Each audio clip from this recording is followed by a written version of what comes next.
here's something that Americans need to understand, and this is something the Europeans are beginning to grasp. This war is very different from what we're accustomed to in Europe.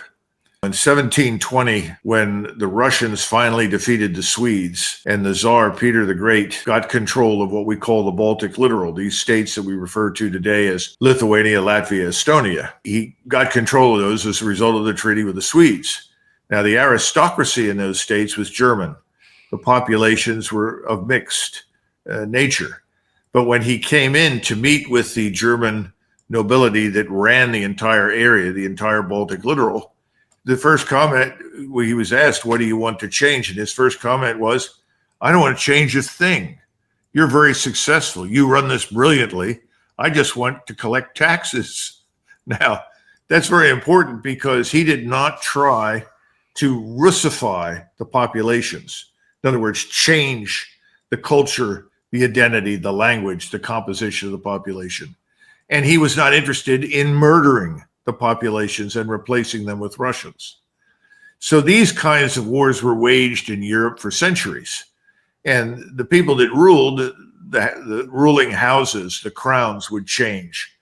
But the populations remained, and they were treated well, and they were respected. The war that we're watching right now, tragically, has something much, much more in common with the sort of heinous things we saw during the Second World War, where whole populations are being threatened with extinction, with mass deportation, mass expulsion. This was the sort of things that the Communist Party of the Soviet Union engaged in right after the Bolshevik Revolution and killed millions and millions of people. Far more people were killed in the interwar period than were actually killed on the Eastern Front during the Second World War. We don't understand that. This is a kind of war with which we're not terribly familiar. The last time we saw something like this, it was waged in the United States against selected Native American tribes. And it was, and we admit that. And we express regret, but there's nothing we can do about it now, but it did happen. This is this ruthless war of extermination for which there can be no moral justification in the modern world. There can't be. It doesn't make any difference whether you're a Hindu, a Buddhist, or a Christian, or even a Muslim. It's just not justified. And that's his problem. But to his relief, we are going to support it. And we are supporting it. And I see no evidence that that will change in the short run. Yeah, you say to his relief, and I think it's ultimately because you kind of implied earlier in this episode here, history has a way of correcting those kind of things if man doesn't, and that probably will not play well with us going to the future in ways we won't like, I would imagine. Unfortunately, that's not the only area where we have some challenges here. The other one is back in Europe and in the Russia-Ukraine war and some of the things that have been happening with that. There was a comment earlier today by the, I think his official title is John Healey, who is the Secretary of State for Defense in Great Britain, announced that the UK is sending more combat power to the east. I'm confirming that within days, British fighter jets and a air-to-air tanker behind us will be part of NATO's new airspace mission to defend the eastern flank against the Russian incursions, the Russian actions which have been so reckless and dangerous and unprecedented in recent days. They'll be part of a NATO air mission alongside the Germans, the Danes, the French, and it reinforces NATO's eastern flank in the face of Putin's actions. And the message to Moscow is clear. Putin tested NATO, NATO responded with unity, and the UK will play our full part. So he's referring to this allegation that Russia sent 19 drones into Poland a number of days ago and tested NATO and was very provocative and all this kind of stuff. Most analysts that I've seen, most evidence that I've seen shows that it was either an error because of electronic warfare that was used by the Ukrainian side to divert these drones from where they were supposed to go in Ukraine. They ended up just falling harmlessly into Poland, or some have even suggested it might have been a false flag. But in either case, it's very clear that Russia didn't intend to attack anything. I mean, they would be foolish to do that, especially with unarmed drones. But then you see these actions that are taken, this one by Healy, and there's a number of others that are aggressively suggesting that, we need to go more and more into to Ukraine. And now that here we're going to have this Eastern century process. He's talking about the U.S. General Grinkowicz talked about that a couple of days ago. It has to lead me to ask this question, Doug. Does the Western alliance actually want war with Russia? Well, two things spring to mind. The first is that it's good of him to announce this because the British military power being committed is of such minimal importance and lethality that the Russians might have otherwise not noticed. Secondly, this is another last-ditch attempt by the European powers, particularly the British, I imagine the French and the Germans, the Poles, to drag the United States into a war that is being lost in Ukraine. If you are a small country with minimal military power, your permanent goal and objective is to drag a larger power into the battle with you, in the hopes that the larger power will win for you what you cannot win for yourself. And this is not a new development. This has happened before, and this is in many ways how the First World War began, because the Serbs were very, very hopeful and ultimately were given what they wanted. They managed to get the Tsar of Russia to take millions of troops and attack Germany, which of course had nothing to do with what was going on in the Balkans at all. And of course, once that decision was made and the Tsar declared war and mobilized, everyone else fell into line and you got a world war. I don't think that that is as likely now as it was in 1914, but the theory is the same. You know, Sikorsky made some ridiculous statements recently about some sort of airspace that would be patrolled by NATO or controlled to create a no-fly zone, these kinds of things. All of this is the same thing. How do we drag the United States and its armed forces into a fight with the Russians so that we can come out of this theoretically in their overwrought imaginations as winners? They're not. Remember, these globalist governments are in trouble.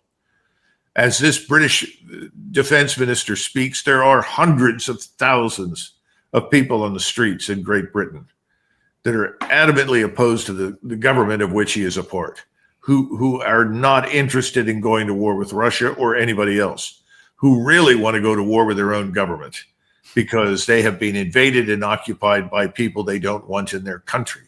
And their economy is failing badly.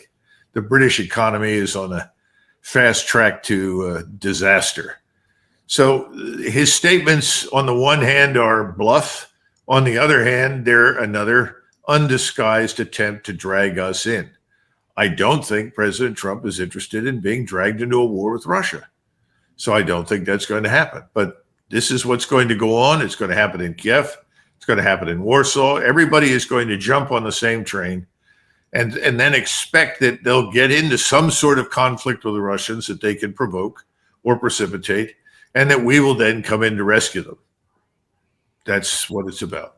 So let's just I think it's a fair assessment or assumption that Trump doesn't want to get into a war with Russia, but what is the risk that some of these European countries, whether it's Poland with Sikorsky talking about that, or Merz sending German combat troops closer to the border with Russia, or now here Great Britain sending more air power along with Germany, et cetera, that some accidental in conflict happens, and then there is an Article 5 issue that could subsequently draw us in. Do you see any risk that some powers in NATO would be willing to risk that to try and draw the U.S. in?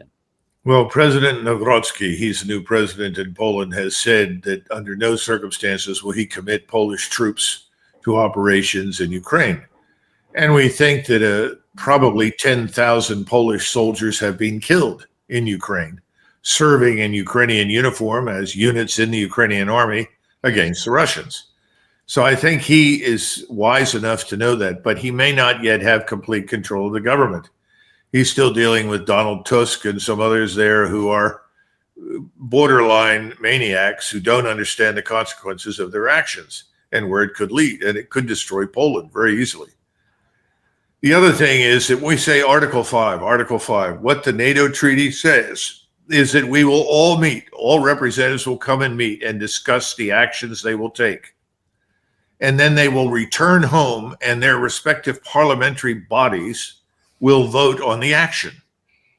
Now stop and think about that. There is no automatic trigger. You don't reach up and pull the cord and everybody goes to war. That's nonsense.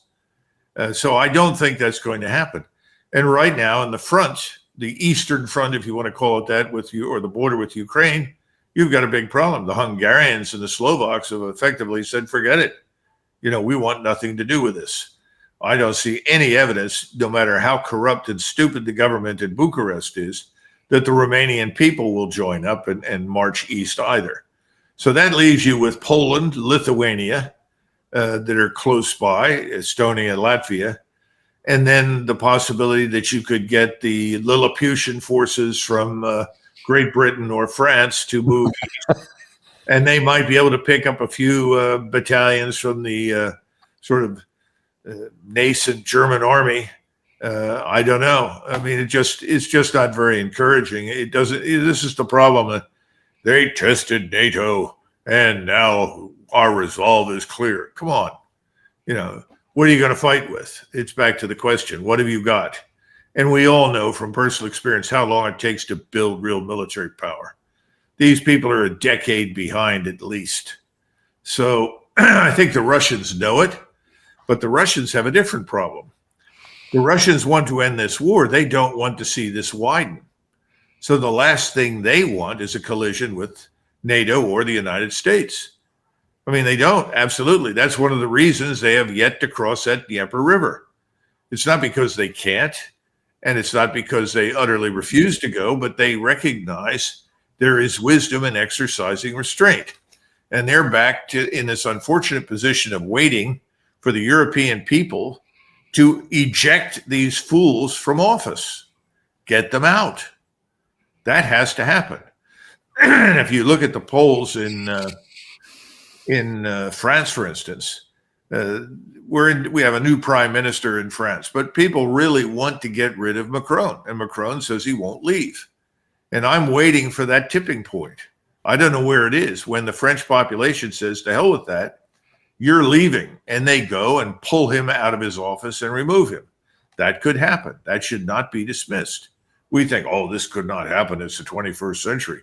Well, people didn't think what happened in the 18th century was possible. Right. And the situation in Great Britain is equally dire. Somebody said there were 110,000 people on the streets of London, and there were at least 200,000 or 300,000 people there. The media, once again, is an arm of the status quo, and it's designed to suppress what it doesn't like, what the government opposes. But these things are real. The opposition to these governments is real. The opposition to globalism is peaking, and globalism is weaker than it's ever been. So I think that's why, in the case of the Russians, they are being patient. I hope that they can continue to be patient. But there's always a problem there, too, because the Russian population is sick of this. They really don't understand why massive offensives haven't been launched and they haven't crossed and just killed everybody in sight until they reach Poland. I mean, literally, that's the widespread attitude in Russia. And I understand that frustration, and I'm sure that President Putin does. But fortunately for the West and fortunately for Russia, cooler heads are prevailing in Moscow. So far, we'll see how long that continues on. Lastly, I want to look at here. That's the European and Russian side. I want to look at the American side because I think it's a valid question to ask. Does Trump really want to end the war in Ukraine? Here's what he said on the tarmac, I think day before yesterday. I want to stop the killing. So it just came out, or I think it came out, but I know for a fact, almost 8,000 young soldiers died this week between the two countries. A little bit more from Russia, but divided. When you're the aggressor, you lose more. I don't know if you know that, but in war, when you're the aggressor, you tend to lose more. But it was a little bit more for Russia, but it was 8,000, a little bit more than 8,017 actually, died this week in that war. Why? And they're Russians. They're not American soldiers, but they're still human beings. They're souls. And I want to stop them. But then you'll believe that. And, you know, I stopped 7 wars. I thought this was going to be an easy one for me, but this has turned out to be tough. The hatred between Zelensky and Putin is unfathomable. Do you still believe that they will talk? That they will have a... I don't know. I think I'm going to have to do all the talking. They hate each other.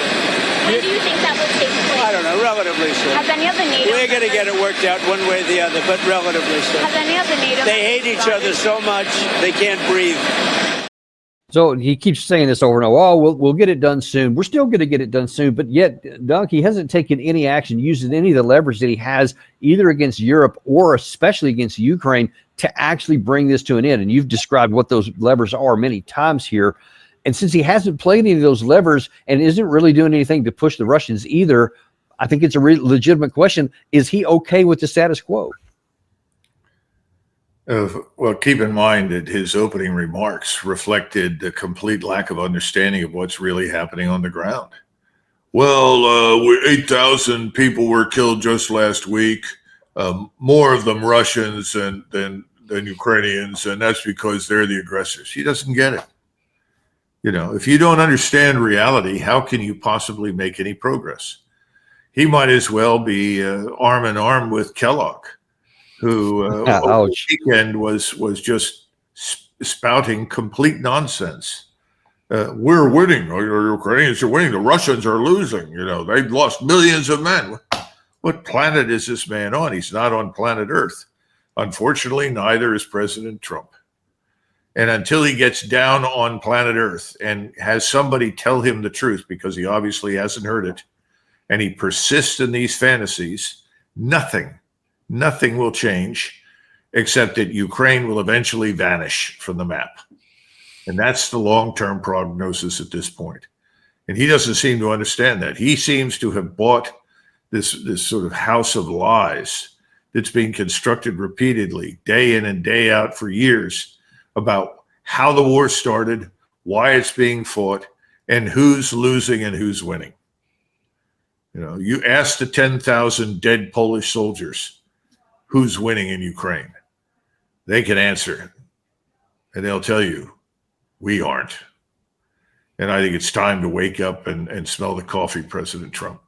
But again, maybe he doesn't think he needs to. Maybe it's easier for him to obfuscate.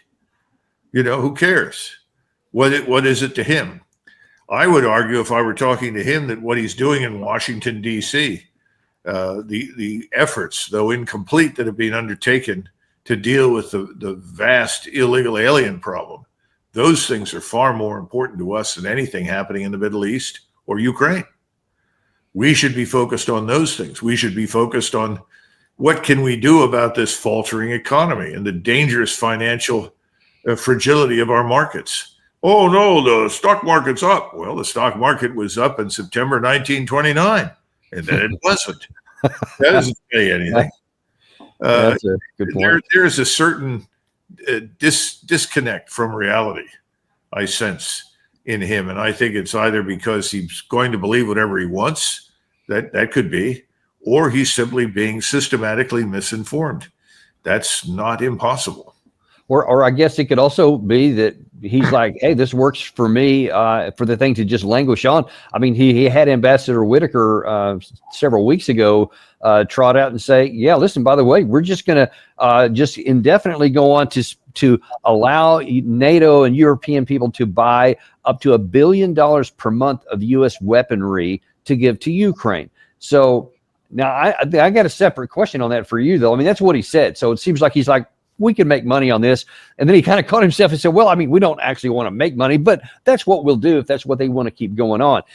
But then the question I have is, if we know our defense industrial base would already, according to most analysts I've seen, take up to 5 years, once all this has stopped, to build our stockpiles back up to normal levels. And so as long as we keep sending this stuff out there, that means we stay low. Do we have the defense industrial base even to keep giving $1 billion of weapons to Ukraine, regardless of who pays for them? Do we have them to give? Well, greed is a tremendous motivator. And the people that are in the defense industries that own shares in it own stock in it, along with every other conceivable appendage in Washington that in one way or another, intelligence or otherwise, is connected to the national defense establishment. They're all benefiting. And this is, somebody said to me recently, you just don't understand, Doug. This is the most transactional administration we've had in years. Transaction means if you pay enough money, you get what you want. Look at the people that surround the president. Who are they? Where did they come from? What are their interests? I mean, I read every day about the president's family involved in cryptocurrency exchanges, linked to some of the people that are working with him in the White House that are billionaires. This is a hugely profit-oriented operation. Someone said to me recently, Doug, this is sort of late-stage empire behavior. In other words, at the end, when there's not much else you can do, you loot. Sometimes I think the country is being looted by people in Washington because they know where things are headed, down. It's not good. And it's not just begun under this administration. I think this has been going on for a while. Yeah. But the point is that where's leadership? Where's the leadership? People vote ostensibly for the purpose of electing someone who's going to lead the country. And we assume it's allies in positive directions for them. When you say, well, if they want to buy it and they want to continue fighting, well, let them have it as long as they pay us. Is that leadership? That's a great question. And of course, neither one of the parties are really in a position to provide any leadership because they're all part of this ossified system that just keeps on this wealth pump going from the lower part of society up to the elite, making them even more wealthy. And of course, that implies that there's going to be no change if we just have this two-party system. But that kind of leads into something that you've got going on here in October. Maybe possibly change that, or at least have a conversation about it. Can you tell us a little bit about what you got going on in Dallas? Well, the national conversation on 4 October in Dallas is designed to address some of these questions. We're looking for a way forward, and we've got the judge with us, as well as Natalie Brunel, who's a very brilliant financial analyst and an expert on crypto, and myself. And we also have Dr. Olga Ravazzi. She's going to be moderating this, teaches at the university level, where we're going to try and deal with some of these questions and ask where we headed. And we're going to try and find out what people think. This is not just an opportunity for us to sit there and tell the audience this is what we think is the answer. We're going to interact with the audience. We'll entertain the questions. We'll make responses, comments, and then we want to hear what the audience thinks, because we think if we're going to find a way out of this swamp, it's going to have to come about through a bottom-up process. In other words, we can't find a billionaire and tell the billionaire, lead us because you have all the money in the world. Create a new party because you've got the money to do it. We want to know, what are America's interests? What are America's needs? How do we answer and address these? And how do we bring that together into some sort of consensus that can become the foundation for a third way, a way out of the uniparty and away from the uniparty? Because everything we've been discussing today, if anybody wonders about it, could not happen without the uniparty. Yeah. Everybody looks at Tom Cotton or Dick Durbin, two senators, and assumes, well, these people are completely different and they're on different planets and they have radically different ideas. Well, they're not so radically different that they disagree on anything of that much importance to us. That's the problem. Yeah, there was no question about that. The uniparty is, they may fight bitterly on some social issues and on emotional issues, like something like LGBTQ or on abortion or something like that. But on the issues that have to do with the things that really matter on the ground, there's not much difference between them. And so I've long for years said we desperately need a third option here, a viable third option. And I certainly wish you guys well, and we'll continue talking about this because if you can get anything at all generated, if enough people finally are fed up like you and I are, maybe there's some room for it. I certainly hope so. Well, we have to begin somewhere. Yeah. And that's what we're really trying to do. This is a beginning. It's not an end. It's just the beginning. And we wish you very much well in all of your endeavors, and we'll continue to give airspace to this because we have common cause in wanting to get something like that done. But for in any case, though, Doug, as always, we really appreciate your cutting through the BS and just calling things like they are on planet Earth, as you say. And thank you so much for doing that today. Okay, thanks, Dan. And we appreciate you guys too. Also, listen, don't keep this stuff to yourself, folks. We got to get this truth out there. Some people like to just get their information on podcasts. Make sure your friends are aware that we're on Apple Podcasts, Spotify, Podcast Addict, etc. Just have them type in Daniel Davis Deep Dive, and you'll find us waiting there for you. For those of you who actually like to get your information primarily through the written word, we have that also, DanielDavisDeepDive.substack.com. And you'll see all these things there too. So you have them both the video and the written there. But make sure that one way or the other, you get this to your friends. Share this with them because, folks, we need information like this getting out, especially as Doug is trying to maybe start a conversation to have a viable third party. It's something America desperately needs. Don't keep this to yourself. Thanks very much, folks. We'll look forward to seeing you on the next episode of Daniel Davis Deep Dive.